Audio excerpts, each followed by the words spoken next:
ভারতীয় কুসংস্কারাচ্ছন্ন হিন্দুদের গোবরের প্রতি ভালোবাসা নতুন কিছু নয়। তারা গরুর গোবর গায়ে মাখে, গোমূত্র পান করে, এমনকি গোবর খায় পর্যন্ত। গরুর গোবরের প্রতি এই ভালোবাসার আরেক নিদর্শন হল গোবর উৎসব। ভারতের সেই গোবর উৎসব কোথায় এবং কেন উদযাপন করা হয় সে সম্পর্কে জানব কিভাবে এই পর্বে। কিভাবে চ্যানেলে আপনি নতুন হলে অনুরোধ করব সাবস্ক্রাইব করে বেল আইকনটিতে ক্লিক করুন।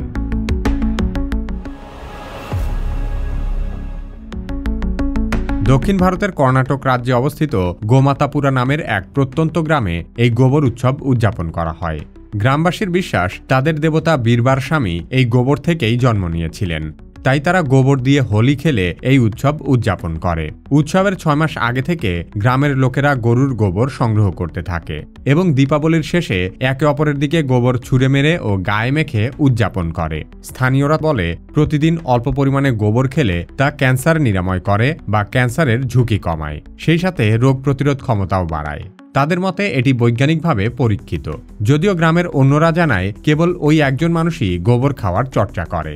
সমগ্র ভারতবর্ষে শুধুমাত্র কর্ণাটকের এই গ্রামেই গোবর মাখা এবং গোবর দিয়ে হোলি খেলার এই উৎসব পালিত হয় এবং শুধুমাত্র গ্রামের শিশু কিশোর এবং পুরুষেরাই এই উৎসবে অংশগ্রহণ করে থাকে।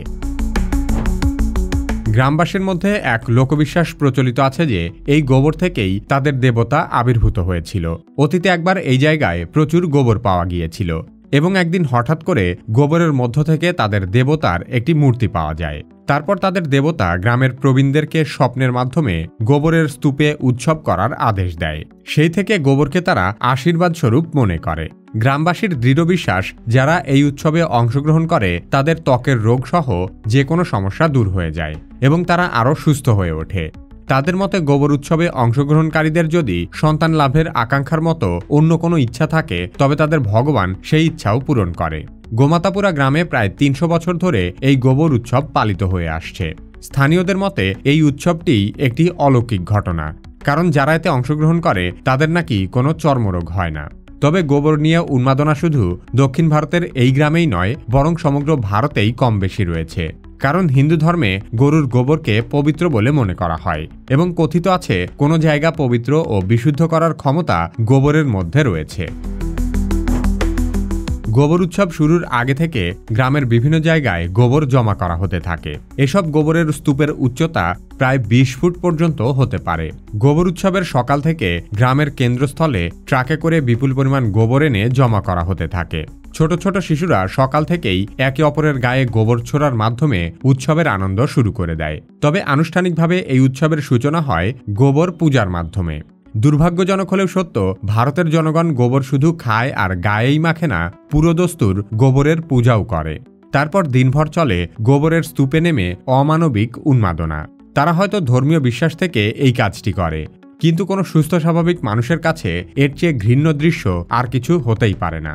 গোবর দিয়ে তারা রীতিমতো একজন আরেকজনের উপর আক্রমণ চালায়। গোবর ছোড়ার অনুষ্ঠান শেষ হলে গ্রামের একটি হ্রদে নেমে সবাই গোসল করে বাড়ি ফিরে যায়। এরপর তারা বাড়িতে গিয়ে পরিষ্কার জলে আবার গোসল করে নেয়। কথিত আছে এটি নাকি শুধু তাদের ধর্মীয় উৎসবই নয়, বরং সাংস্কৃতিক উৎসবেও পরিণত হয়েছে।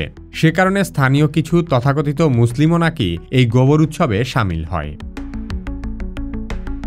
যারা এখনো পর্যন্ত শুধু এআই এর নামই শুনেছেন কিন্তু কখনো এআই ব্যবহার করেননি, তাদের জন্যই অত্যন্ত সহজ ভাষায় তৈরি করা হয়েছে কিভাবে একাডেমির এআই দক্ষতা কোর্সটি। কোর্সে ভর্তি হতে চাইলে ভিডিও ডেসক্রিপশন ও পিন কমেন্টে দেওয়া লিঙ্কে ক্লিক করুন।